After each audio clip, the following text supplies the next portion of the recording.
The ESS Intrepid cut through the darkness of space, like a sword through silk, its hull gleaming under the light of unfamiliar stars.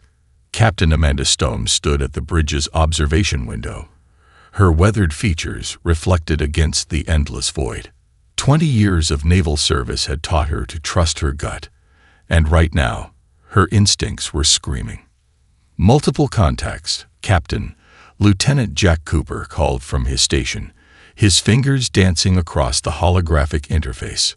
3 vessels, unlike anything in our database. They're big, each one about twice our size.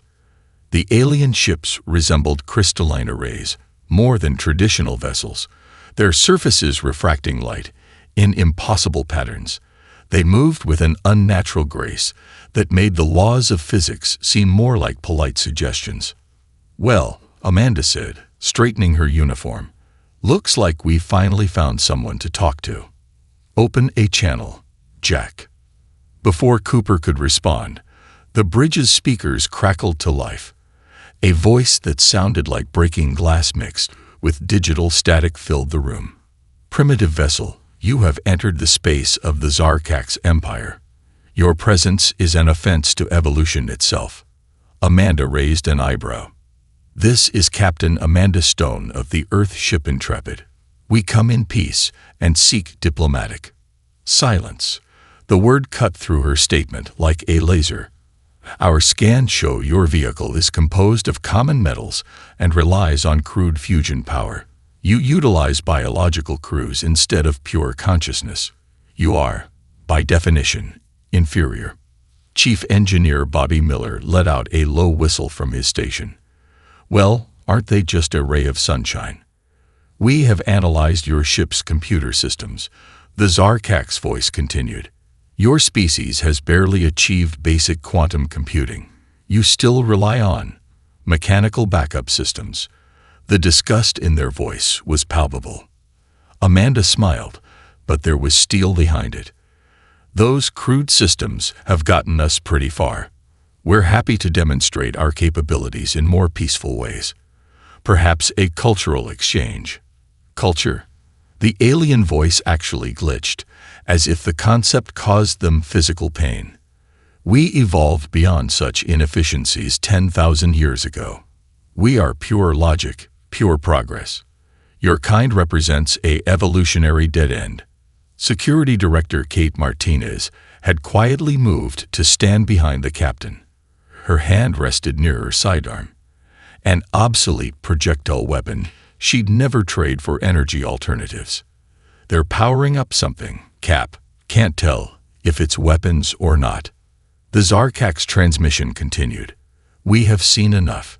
Your species will be given the honor of serving the Empire. You have 30 standard days to prepare your world for integration. Resistance will result in your planet's immediate technological downgrade to pre-industrial levels." Amanda's smile didn't waver, but her eyes hardened. "And if we choose neither option?" "Impossible. You are inferior. You will submit. It is the logical course." "Right," Amanda said, settling into her command chair. "Because that's worked so well for everyone in human history." "Jack, are you recording all of this?" "Every arrogant word, Captain." "Good, because I want Earth's response to be perfect." She leaned forward. "Listen carefully, because I'm only going to say this once. Earth is not your colony. Humanity is not your servant race.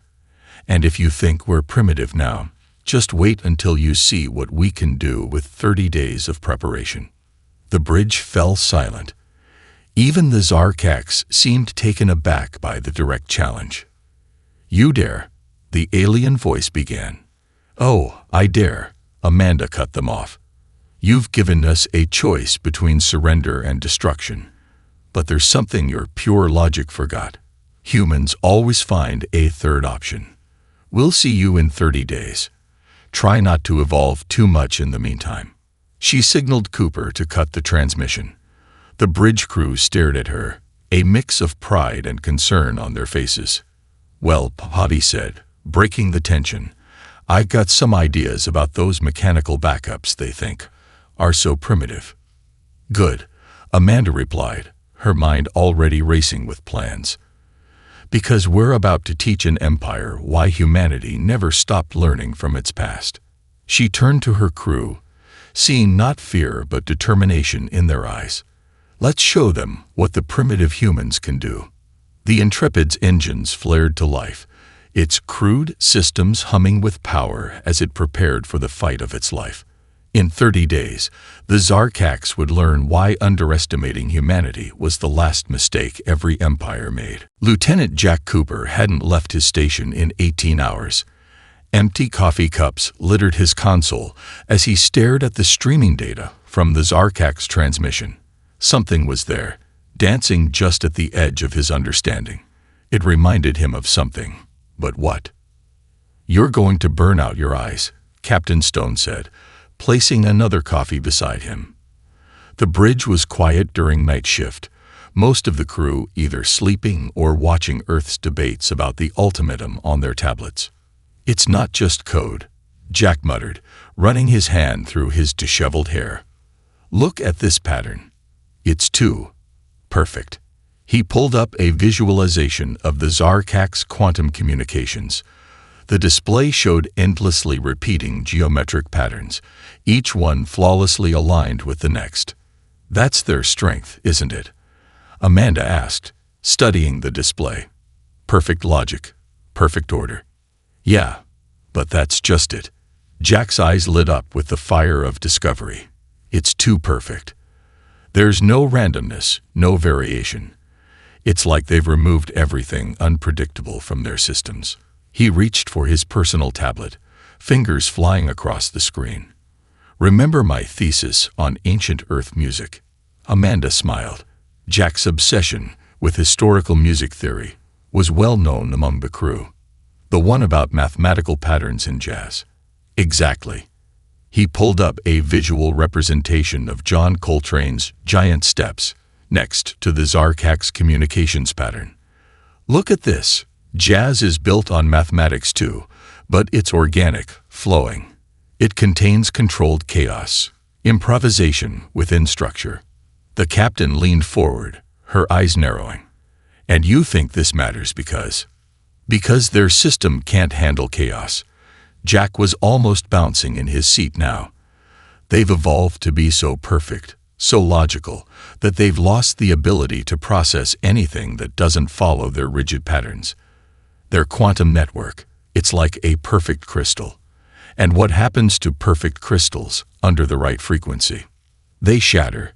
Bobby Miller's voice came from behind them. The chief engineer had been quietly listening, his mind already racing with possibilities. "You're talking about using music as a weapon." "Not just music," Jack said, his grin growing wider. "Human creativity itself. Everything they think makes us primitive. Our art, our emotions, our ability to improvise. It's all complex mathematics that doesn't follow their rules." Amanda walked to the main viewport, staring at the stars. "Can you prove it?" Jack's response was to push a button. A simple blues scale filled the bridge, its notes dancing through the air. On his screen, the sample of Zarkax code they'd captured began to flutter, its perfect patterns distorting like ripples in a pond. "Holy shit," Bobby whispered. "It's like their systems can't process the variations. They've got no defense against imagination." "Better than that," Jack said, pulling up more data. "Their entire empire runs on this network. Ships, stations, everything connected in perfect harmony. But harmony," he let a discordant note ring out, "can be disrupted." Captain Stone turned back to her crew, a slow smile spreading across her face. "How long to weaponize it?" "The recreation deck has the best audio equipment on the ship," Bobby said, already making mental calculations. "Give me 2 days to wire it into our communications array. We'll need to modify the shield harmonics too, create a kind of acoustic bubble around the ship." "Do it," Amanda ordered, "and get the band back together." Literally. Several crew members were amateur musicians, a hobby the Zarkax would have considered a waste of neural resources. "One more thing," Jack added, his expression serious now. We'll need to go analog for a lot of this. Digital systems might be affected by what we're planning. Good thing we kept all those primitive mechanical backups. Amanda looked at her small team, pride swelling in her chest. In just hours, they'd found a way to turn human art into a weapon that could shake an empire. The Zarkax had given them 30 days, expecting them to cower in fear. Instead, they were about to learn why humanity had never abandoned its ancient arts. Well then, she said, let's get to work. It's time to show the galaxy why Earth still teaches its children to dance. The recreation deck of the ESS Intrepid had been transformed into something that would have made both NASA engineers and jazz musicians scratch their heads in wonder. Chief Engineer Bobby Miller stood in the center of the chaos, directing his team like a conductor before an orchestra. No, the resonance chamber goes there, he called out, pointing to a modified speaker array that now housed salvage Zarkax crystal technology. We need the quantum harmonics to feed directly into the ship's communication grid. Around him, the space that once held exercise equipment and entertainment systems had become a mad scientist's dream. Analog synthesizers, salvaged from the crew's personal collections, sat next to holographic quantum processors. Vinyl record players, brought aboard as nostalgic curiosities, were being modified with crystal amplification arrays. You're sure this will work? Security Director Kate Martinez asked, watching as crewmen ran cable through the ceiling. She'd just finished another combat drill with her security teams, teaching them to fight without relying on their high-tech targeting systems. Theoretically, Bobby grinned, adjusting a complex series of dials. The Zarkax crystals amplify everything they touch. They use it for perfect signal clarity, but we're going to use it to turn human music into a quantum battering ram. The ship shuddered slightly as they tested the system. From a corner, Lieutenant Cooper's voice rang out. Got it. The crystals resonating with Bach's toccata and fugue at exactly the right frequency. Kate watched as the stolen Zarkax crystal pulsed with each note, its perfect structure distorting in ways that should have been impossible. And this won't tear our ship apart. That's where the real magic comes in, Bobby said, leading her to a massive display screen. See these? He pointed to waves of data flowing across the screen. We're using old-school analog filters to control the feedback. The same tech they used in 1960s recording studios. No computer processing for the Zarkax to hack or corrupt. Captain Stone entered the deck, pausing to take in the organized chaos. Status report. We're almost ready for a full test, Bobby replied. But that's just the hardware side. Kate's got something even better to show you. The security director led them to the adjacent cargo bay, now converted into a training arena. Inside, her security teams were sparring in what looked like a dance competition gone military. The Zarkax rely on predictive combat algorithms, Kate explained, as they watched a marine feint left before performing a capoeira kick that would have baffled any computer. So we're training our people to fight unpredictably.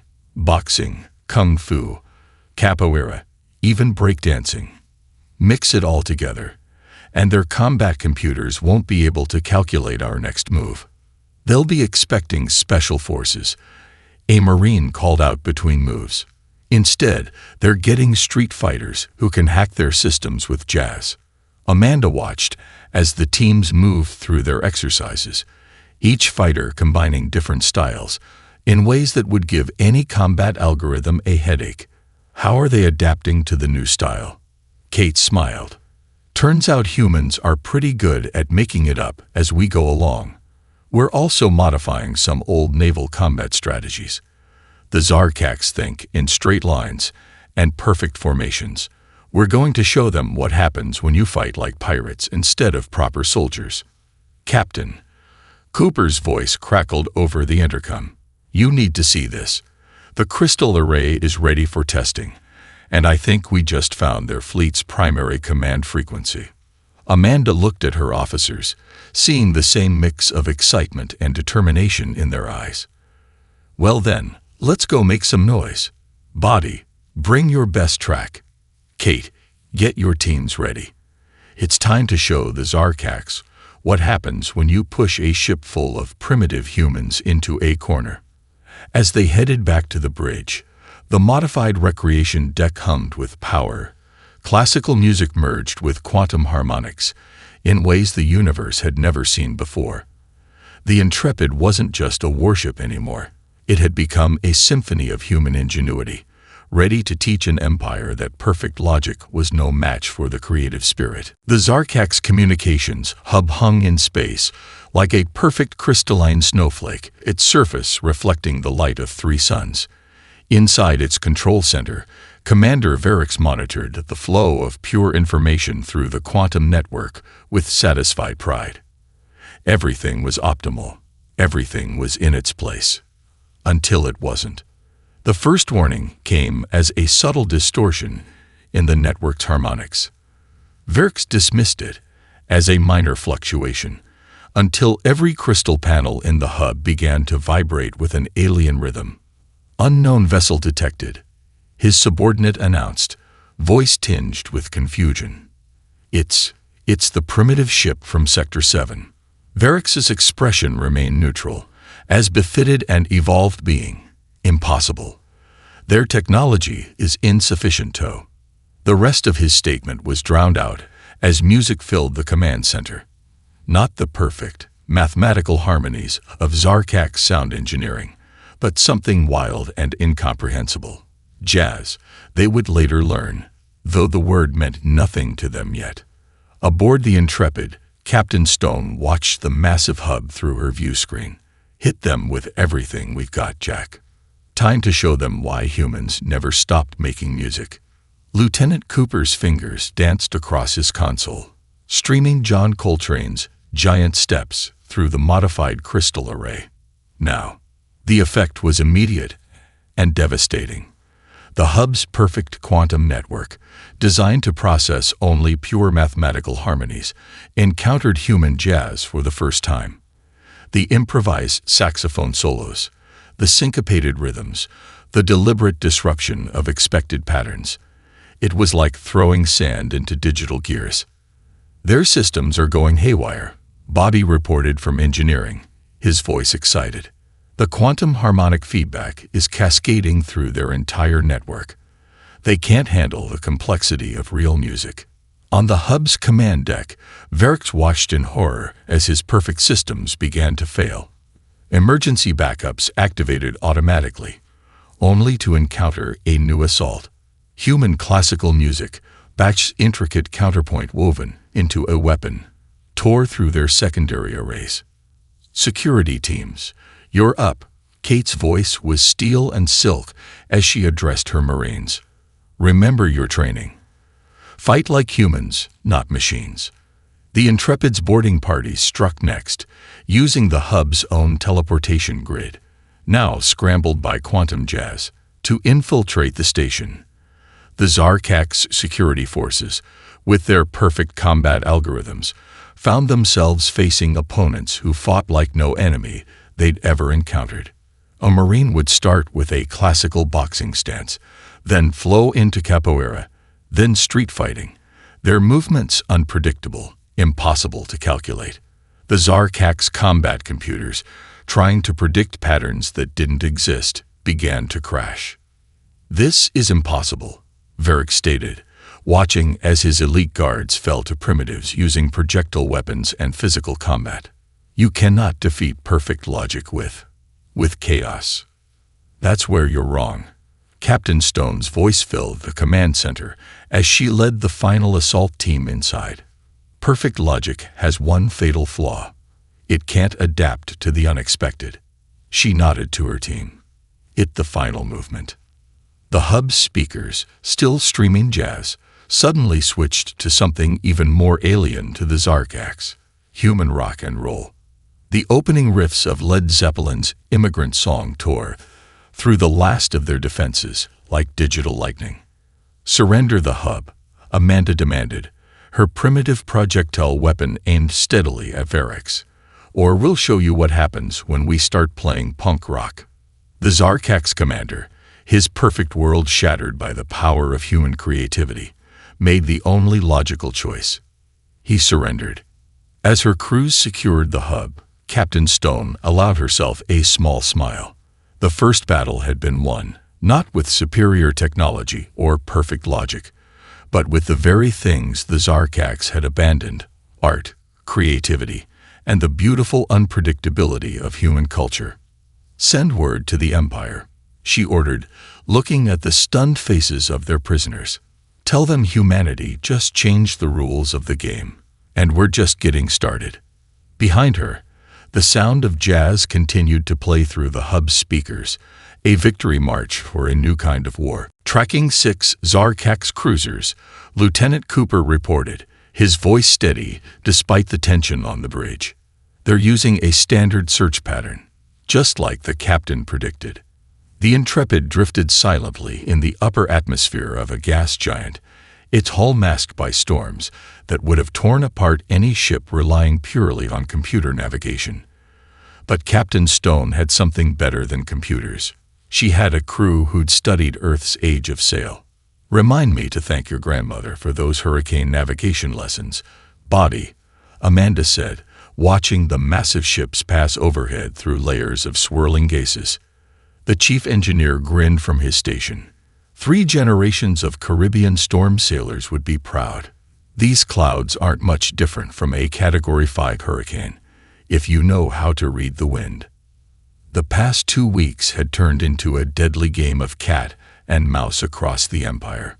But the Zarkaks were learning a harsh lesson. Their prey refused to behave like proper quarry.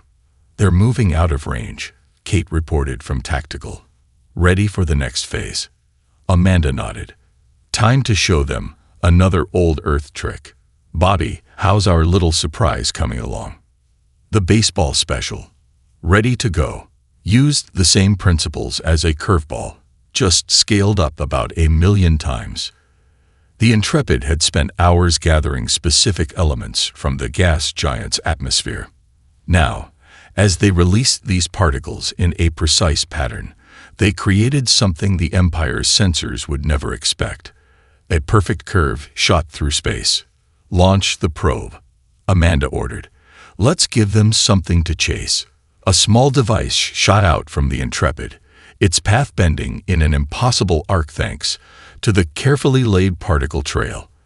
The pursuing ships, their computers detecting a familiar engine signature, took the bait. "They're falling for it," Jack laughed. "Their targeting systems are trying to calculate a linear pursuit course, but the probe's moving like a knuckleball through their formation." The Zarkak ships, unable to process the unnatural flight path, scattered in confusion. That's when the Intrepid struck. Rising from the gas giant's atmosphere, like a submarine breaching the waves, the Earth ship launched its real attack. This time, the music weapon was accompanied by something new: a transmission pattern based on human martial arts. Feeding Aikido movements into their navigation grid, Bobby called out. "Just like we practiced." The principle was brilliant in its simplicity. Instead of fighting the enemy's strength, use it against them. The Zarkak ships, their systems already confused by the probe's baseball-inspired path, found their own perfect formation working against them. "They're turning into each other," Kate reported with satisfaction. "Their formations breaking apart." Amanda watched as the enemy ships, their usually perfect coordination shattered, struggled to regroup. "Now for the knockout punch. Jack, give them a taste of Earth's greatest hits." The lieutenant had been waiting for this. Through the modified crystal array, he transmitted a specially prepared mix: the complexity of jazz, the raw energy of rock, and something the Zarkaks had never encountered: human laughter. The effect on their quantum network was devastating. Ships that relied on perfect mathematical harmony found themselves bombarded with the sound of human joy. Unpredictable, chaotic, and completely overwhelming to their systems. "Direct hit on their command and control," Kate announced. They're blind and deaf out there. Time to disappear, Amanda said, already planning their next move. Body, take us into the magnetic storm. Let's show them another trick from the ancient seas. As the Intrepid slipped away into the planet's raging storms, they left behind 6 of the Empire's finest ships, their crews struggling to understand how they'd been defeated by tactics from a primitive world's past. You know what the best part is? Jack asked, monitoring the confusion they'd left behind. Every time we do this, we use different techniques. Boxing, baseball, jazz, sailing. They can't adapt because they don't know what part of human culture we'll weaponize next. Amanda smiled as her ship vanished into the storm, already planning their next strike. That's the beauty of being human. We never threw away our history. We just keep finding new ways to use it. Behind them, the Zarkak's fleet's perfect formation had dissolved into chaos, their vessels drifting in space like leaves scattered by a storm they never saw coming. The holographic message arrived from a mining colony in the Outer Rim, just one of thousands of slave worlds in the Empire. But this message was different. The alien figure, a tall, multi-limbed being known as a Nexar, was dancing. They're copying our movements, Kate said, watching the recording with wonder. Those are Earth dance steps, mixed with their own style. Captain Stone leaned forward in her chair, studying the transmission. The Nexar's 6 arms moved in patterns that somehow combined break-dancing with their species' natural fluidity. Behind the dancer, other aliens were dismantling Zarkak's control terminals using techniques the Intrepid had broadcast during their raids. They're not just copying us, Jack realized, his eyes wide. They're innovating, taking what we showed them and making it their own. The news spread fast through the ship. The Intrepid's raids hadn't just been damaging the Empire's infrastructure. They'd been teaching others how to fight back. Each attack had been accompanied by broadcasts of human culture, music, and combat techniques, seeds planted in fertile ground. Incoming transmission, Cooper announced. It's from the Velnar system. You're going to want to see this, Captain. The main screen lit up with images from across the Empire. On one world, crystalline beings were using modified musical instruments to disrupt Zarkak's control systems. On another, aquatic species had adapted Earth naval tactics to their ocean worlds, running circles around the Empire's rigid formation. They're all fighting back, Bobby whispered, and each one's doing it their own way. Amanda watched as more reports flooded in. The Zarkaks had spent millennia forcing every species to conform to their standards of perfection. But now, these suppressed cultures were rediscovering their own creativity, sparked by human example. Captain, Kate called out, her voice urgent. Multiple ships approaching. But they're not Zarkak's patterns. The view screen showed a remarkable sight. A fleet of mismatched vessels, each modified, in ways that would have given any Imperial engineer a headache. Leading them was a massive ship that looked like a cross between a manta ray and a jazz club. This is Liberation Fleet 7, a voice transmitted, in perfect English. We learned your language from your broadcasts. Request permission to join the dance. Amanda couldn't help but smile. Permission granted. What's your story? We were the entertainment slaves, the voice replied with pride. Kept around as curiosities for the Empire's museums. But then we heard your music, saw how you used it as a weapon. It taught us that our ancient songs had power too. The bridge crew watched in amazement as more fleets emerged from hyperspace. Each one had taken the Intrepid's lessons and built upon them. Some had turned their species' traditional art forms into weapons. Others had adapted human tactics to their unique physiologies. The Empire's trying to lock down whole sectors, Jack reported, monitoring the quantum networks. But they can't keep up. There's too much chaos, too much creativity for their systems to handle. They don't understand, Kate added, watching as a group of former slave ships executed a perfect spiral attack pattern based on an ancient Earth dance. You can't control art. You can't predict innovation. Amanda stood, taking in the sight of their growing alliance. Send a message to all ships. Tell them it's time for the next phase.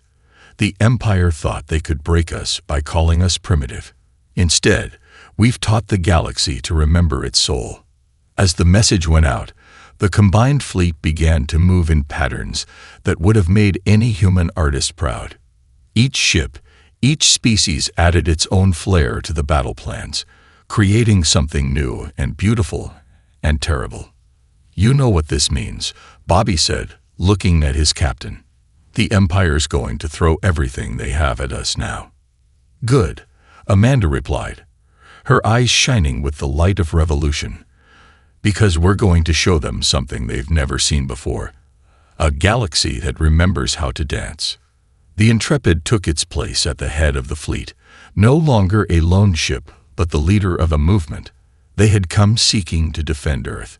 Instead, they had awakened an empire's worth of suppressed cultures, each one ready to show the Zarkax that perfection was no match for the power of creative spirit. The Imperial home fleet stretched across space like a crystal forest. 10,000 ships, each one a masterpiece of perfect engineering. At their center, the Emperor's personal vessel dwarfed all others, its 100-mile-long form resembling a diamond blade pointed at the heart of the revolution. Well, Bobby whistled from his station on the Intrepid's bridge. That's a lot of angels dancing on the head of that pin. Captain Stone stood at the center of her bridge, watching the massive fleet with calm eyes. Behind the Intrepid, their allied forces waited, a ragtag collection of modified ships and awakened cultures, each one ready to fight for their right to be imperfect. You really want to do this the hard way. The Emperor's voice echoed through every ship in the system. Your rebellion is a mathematical impossibility. Your forces are outnumbered 10-1. Funny thing about those odds, Amanda replied, nodding to Jack. They remind me of an old story from Earth. Lieutenant, would you mind broadcasting our battle plan? Let's show them how we do things in Chicago. Jack's fingers danced across his console, and a simple text message flashed across every screen in the Imperial fleet. The Chicago way. If they send one of yours to the hospital, you send one of theirs to the morgue. Are you revealing your strategy? The Emperor's voice held real confusion for the first time. This defies all military logic. That's kind of our thing, Amanda smiled. Body, start the music. Kate, signal the fleet. Time to show them how Earth fights when the gloves come off. The battle began not with a bang, but with a symphony. Every ship in the Alliance began broadcasting different Earth music, each one carefully chosen to disrupt specific frequencies. Jazz for the command networks, rock for the weapons grid, classical for navigation. 1,000 songs becoming one weapon. The Imperial fleet's perfect formation began to waver as their crystal technology fought against the chaos of human creativity. That's when the real attack began. The aquatic Delphids struck first, their ships moving in patterns based on Earth's naval battle of Midway, but modified for three-dimensional space. The crystal ships, unable to predict the seemingly random attack pattern, found their formation split like a school of fish before a shark. They're responding exactly as expected, Kate called out. Their combat computers are trying to calculate every possible move. Which is impossible, Jack finished, because we're not moving by computer logic. Signal, the Nexer fleet, time for the Capone special. The multi-limbed Nexer had taken the concept of space fighter pilots and added their own twist. Their ships spun and wove between the Imperial vessels like dancers, each movement unpredictable, yet perfectly coordinated. They'd combined Earth break-dancing with their natural agility, creating attack patterns that no computer could track. The Emperor's voice boomed again, now tinged with something close to fear. This is impossible. Your tactics violate every principle of strategic combat. You're still thinking like a computer, Amanda replied, as the Intrepid led a wing of ships through the heart of the enemy fleet. But we're fighting like Chicago gangsters. Body, show them what happens when you bring a calculator to a street fight. The chief engineer had saved his best trick for last. Using principles learned from Earth's Prohibition-era gang wars, he'd modified their quantum disruptors to work like old-school Tommy guns, spraying bullets of jazz-infused quantum energy that shattered crystal ships like beer bottles in a speakeasy. The Emperor's massive flagship began to move, its perfect crystal form glowing with power. Enough. I will show you the true power of perfect evolution. Now, Amanda ordered, and every ship in the Alliance fleet began broadcasting the same thing. The sounds of human laughter. Not organized, not planned, just pure joy and defiance mixed together. The crystal ship's perfect structure began to vibrate as it encountered something its designers had never planned for. The sound of beings who could find humor even in battle. Its weapons failed as the quantum network was overwhelmed by the most chaotic force in the universe. The human spirit. You know what your biggest mistake was? Amanda asked, as the mighty ship began to break apart. You thought evolution meant getting rid of everything that made life worth living. Music, art, laughter. They're not weaknesses. They're what make us strong. As the Emperor's ship crumbled, the rest of the Imperial fleet found themselves surrounded by vessels moving to a beat they could never understand. The rhythm of freedom, set to the music of the stars. The Imperial Palace on Zarkax Prime had changed. Where once crystal spires had reached for the stars in perfect geometric patterns, now the architecture showed signs of something new. Creativity. Curved lines interrupted the rigid formations, and the crystal walls themselves hummed with music, not the perfect harmonies of old, but a new fusion of alien and human artistry. Captain Amanda Stone walked through the great hall, her footsteps echoing on floors that now displayed swirling, imperfect patterns. Behind her, the rest of the Intrepid's bridge crew took in the sight of an empire learning to embrace chaos. Hard to believe it's only been 3 months, Jack said, watching as a group of young Zarkax studied under a Nexer dance instructor. The multi-limbed alien was teaching them how to move without calculating every step, how to feel the rhythm rather than compute it. They're quick learners once they stop fighting their instincts, Body added. He'd spent the last week helping the Imperial engineers understand why their new jazz-inspired power plants actually worked better than the old perfect symmetry models. The new Emperor, once a lower-ranked scientist who'd secretly been fascinated by primitive cultures, met them in the central chamber.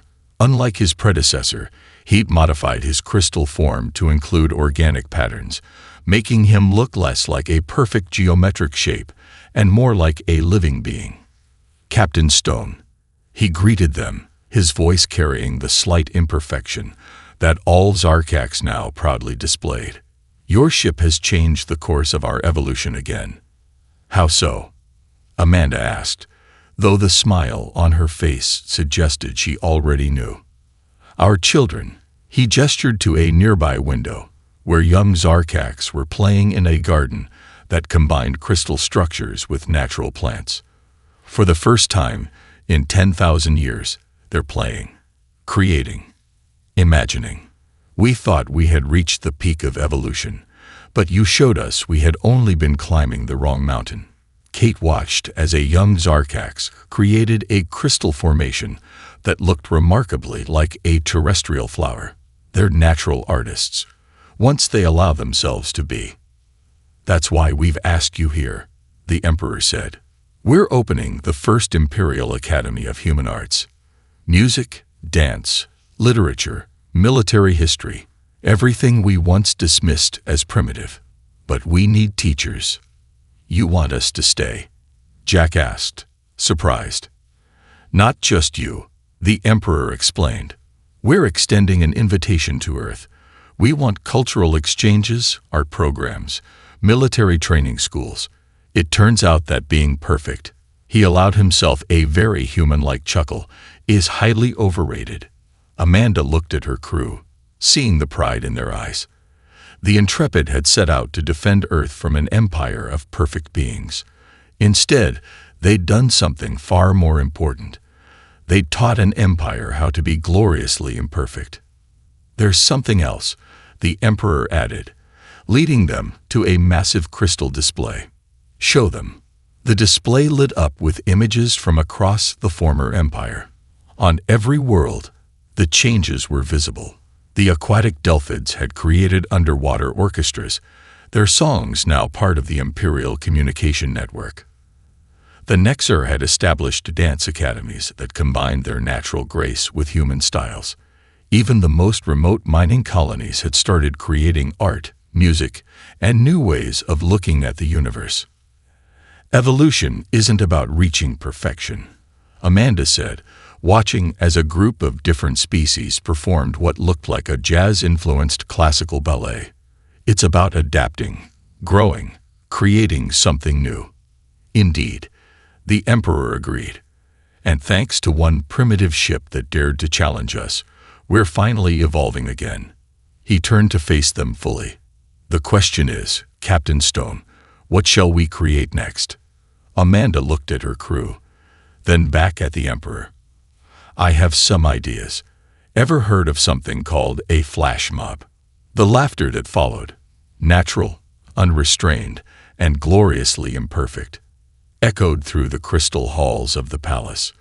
The Intrepid had come to fight an empire, but instead they'd done something far more revolutionary.